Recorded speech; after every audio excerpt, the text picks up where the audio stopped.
Hi నమస్తే. Welcome to Myra Media. నేను మీ కేవీఆర్.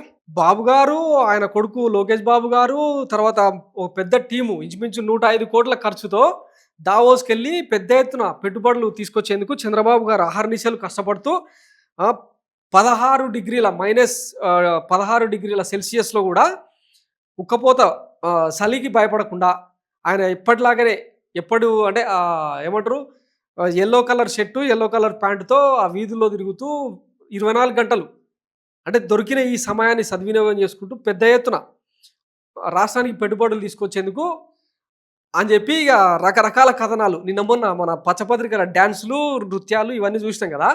తీరా Davos world economic forum summit అయిపోయింది. ఆంధ్రప్రదేశ్‌కి ఏమొచ్చిందో ఇప్పటివరకు క్లారిటీ లేదు. ఈవెన్ పచ్చపత్రికలు కూడా ఒక ఫిగర్ అనేది ఎయలే. సో, దావోస్ తుస్ అని చెప్పి సోషల్ మీడియాలో పెద్ద ఎత్తున జరుగుతా ఉంది. ఇప్పటికే జేఎస్‌డబ్ల్యూ గ్రూప్ పెద్ద ఎత్తున అంటే ఇదొక అతిపెద్ద రిమార్క్ అనమాట ఆంధ్రప్రదేశ్ రాష్ట్రానికి. ఎందుకంటే కడప వేదికగా 7,500 కోట్ల రూపాయల పైచిలుకు పెట్టుబడులతో గతంలో ఇక్కడ జిందాల్ స్టీల్‌కు శంకుస్థాపన చేసిర్రు వైఎస్ జగన్మోహన్ రెడ్డి హయాంలో.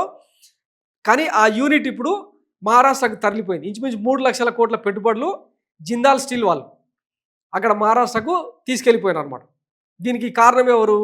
మనం కాదంబరి జైత్వాని ఆమెకు ఆ మహాపతివ్రతకు న్యాయం చేసే క్రమంలో విశాల్ గున్ని, కాంతి రాణా టాటా, రామాంజనేయులు, తర్వాత సంజయ్ ఇట్లా చాలామంది ఐఏఎస్‌లను, ఐపీఎస్‌లను వేధించిన పాపానికి ఈరోజు రాష్ట్రానికి మిగిలింది గుండు సున్నా. ఇవే పత్రికల్లో ఇప్పుడు వార్తలన్నమాట. ఒకసారి ఆ దావోస్ పెట్టుబడుల కథలేందో ఒకసారి చూద్దాం. దారి ఖర్చులు దండగా ₹1 ఒప్పందాలు లేకుండానే వట్టి చేతులతో వెనక్కి చంద్రబాబు బృందం దావోస్ పర్యటన దారుణంగా విఫలం. రెడ్ బుక్ రాజ్యాంగంతో ఏపీలో పెట్టుబడులకు పారిశ్రామికవేత్తల విముఖత. ఎంఓయూలకు ఏ ఒక్కరు ముందుకు రాని వైనం.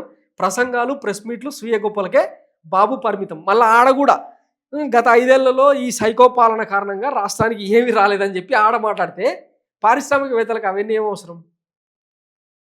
మహారాష్ట్రకు 16 లక్షల కోట్లకు పైగా పెట్టుబడుల వరద.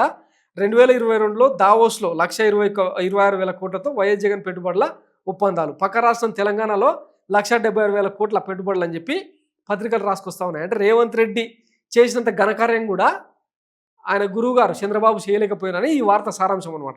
ఇంకా దీనికి మన పచ్చపత్రికల డొల్లతనం ఏందో ఒకసారి చూద్దాం.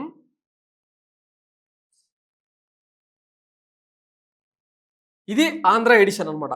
ఆంధ్రజ్యోతి ఆంధ్ర ఎడిషన్. ఇక్కడ చూడండి, మళ్ళీ ఏపీ బ్రాండే దావోస్ సదస్సులో బయటపడ్డ మన ఎనర్జీ. ఐటీ నుంచి ఏఐ దాకా, డేటా సెంటర్ల నుంచి గ్రీన్ ఎనర్జీ, హైడ్రోజన్ హబ్ వరకు ఏపీలోని విస్తృతమైన అవకాశాలపై ప్రచారం. ఉపాధి కేంద్రంగా పెట్టుబడులకు ఆహ్వానం. ఏపీలో సుదీర్ఘ తీరం, అపార నైపుణ్య యువత, దిగ్గజ కంపెనీలను మెప్పించిన సానుకూలతలు. సీఎం చంద్రబాబు, మంత్రి లోకేష్ వరుస భేటీలు. కాగ్నిజెంట్ వస్తోంది, త్వరలో శుభవార్త. లోకేష్ దావోస్లో ఆ సంస్థ సీఈఓతో భేటీ. టైర్ల యూనిట్ కోసం అపోలో టైర్స్ ఎండి నీరజ్ కన్వర్కు ఆహ్వానం. ఆర్జీ పరికరాలు పరిశ్రమ పెట్టాలని ఎన్విజన్ సీఈఓను కోరిన ఐటీ మంత్రి. పుట్టినరోజున లోకేష్ వరుస భేటీలు అని చెప్పి ఆయన రోడ్ల మీద తిరుగుతున్న వీడియో ఒకటి సర్క్యులేట్ చేస్తూ ఉందన్నమాట. ఈ మొత్తం ఎపిసోడ్లో అప్పట్లో ఒకసారి ఒక అపర కుబేరుడితో గంట సేపు నారా లోకేష్ బాబు గారు మాట్లాడారు. ఆయన వాక్చాతుర్యం చూసి, చంద్రబాబు గారి విజన్ చూసి నరేంద్ర మోడీ గారు కూడా ఆంధ్రప్రదేశ్లో పెట్టుబడులు ఎందుకు పెడుతున్నారు, మా గుజరాత్లో పెట్టొచ్చు కదా అంటే, లేదు చంద్రబాబు గారి విజన్ అద్భుతం, అక్కడ పెడితేనే మా సంస్థకు సేఫ్టీ, సెక్యూరిటీ, తర్వాత అట్లాంటి ఆయన దాని అనుభవం కింద మేము పనిచేయాలని అనుకుంటున్నాం. తోటకూర పప్పు ఇవన్నీ వేసి వాళ్ళ ఆతిథ్యాన్ని రుచి చూసిన కారణంగా ఆ ఆతిథ్యాన్ని మర్చిపోలేక ఆంధ్రప్రదేశ్లో పెట్టుబడులు పెట్టని రాసింది కదా ఇది ఆంధ్రజ్యోతి. సో అట్లనే అనమాట. ఈ మొత్తం స్టోరీలో ఎక్కడైనా ఇన్ని లక్షల కోట్ల పెట్టుబడులకు సంబంధించిన వ్యవహారం అని చెప్పి రాసినాయా? లోపల పేజీలో కూడా మీరు ఎతకండి, చిన్న డిజిట్ కూడా లేదు. ఇంకొకటి ఇమోజీ తాత, అదే రామోజీరావు గారి పేపర్లో, ఇది మా బ్రాండు ప్రపంచానికి తెలిపేలా దావోస్లో సీఎం చంద్రబాబు ప్రయత్నాలు. దిగ్గజ పారిశ్రామికవేత్తలతో వరుస భేటీలు. రాష్ట్రంలో పెట్టుబడులకు ఉన్న విస్తృత అవకాశాలపై చర్చ. కొత్త పారిశ్రామిక విధానాలని సౌలభ్యాల ప్రస్తావన.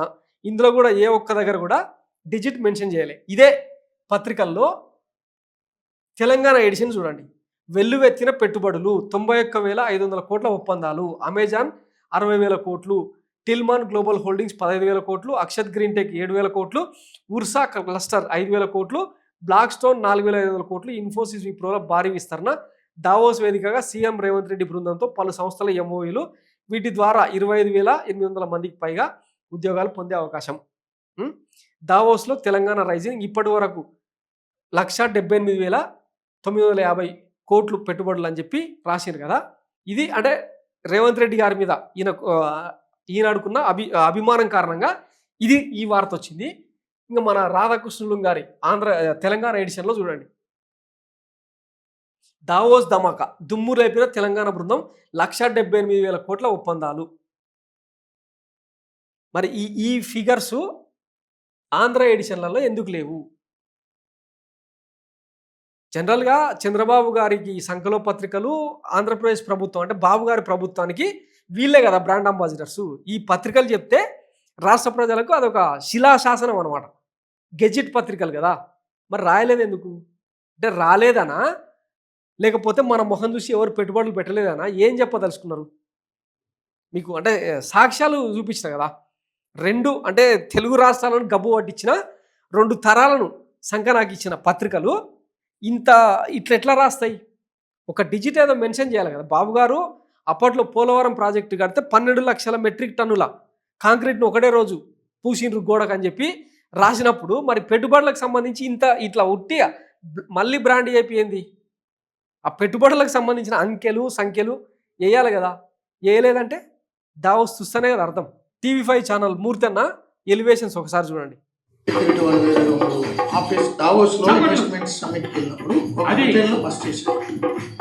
చంద్రబాబు గారు చీఫ్ సెక్రటరీ వాళ్ళు వేరే రూములు, ఆఫీసర్స్ వేరే రూములు.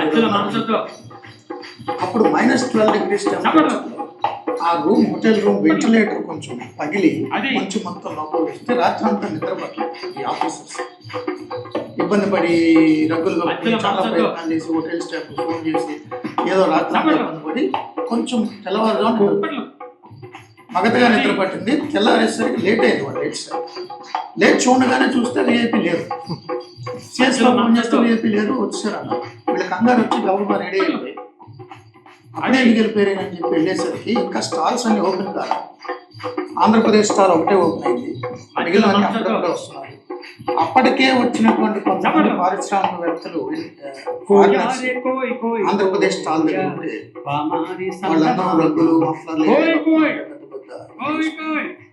అక్కడ అదే కద్దరు బట్టలతో అదే వ్యక్తి అలా కూర్చొని ఇన్వెస్ట్మెంట్స్ దావోస్ లో ఇన్వెస్ట్మెంట్ సమిట్ వెళ్ళినప్పుడు ఫస్ట్ ఇది రిమిక్స్ చేసిరు కానీ ఒరిజినల్ కూడా ఉంది. అది చూపిస్తే కాపీరైట్ వేస్తాడట, అందుకని ఇది చూపించాల్సి వచ్చింది. సో ఇది అదేమో ఇప్పుడు ఇప్పటిదాకా మీకు చూపించిందేమో రిమిక్స్ వర్షన్, ఇది ఒరిజినల్ అనమాట. ఈయన యాక్చువల్గా జనరల్గా స్టూడియోలకు దీనికి ఎవరైనా వచ్చిన వాళ్ళు మాట్లాడతారు కానీ అదేందో మరి ఈయనను కూర్చోబెట్టి ఈయన క్లాస్ తీసుకోవడం, దీనికి ఎట్లాంటి కామెంట్స్ పడుతున్నాయంటే అప్పట్లో -12 degrees టెంపరేచర్లో అప్పట్లో మాతృదేవ సినిమా యూనిట్ చిత్ర బృందం వాళ్ళంతా పోయే ప్రేక్షకులకు అందరికీ ఖర్చీఫ్లు ఇచ్చి సినిమాలో హాల్లోకి పంపించేటోళ్ళంట. ఆ తర్వాత అంటే ఆ 2-3 దశాబ్దాల తర్వాత మళ్ళా అంటే చంద్రబాబు గారి కృషికి సంబంధించి మూర్తి గారి మాటలు విన్న తర్వాత ఆంధ్రప్రదేశ్ కన్నీరు పెడుతుంది, దయచేసి ఖర్చీఫ్లు ప్రొవైడ్ చేయండి అని చెప్పి సోషల్ మీడియాలో పోస్టులు పెడుతున్నారు అనమాట.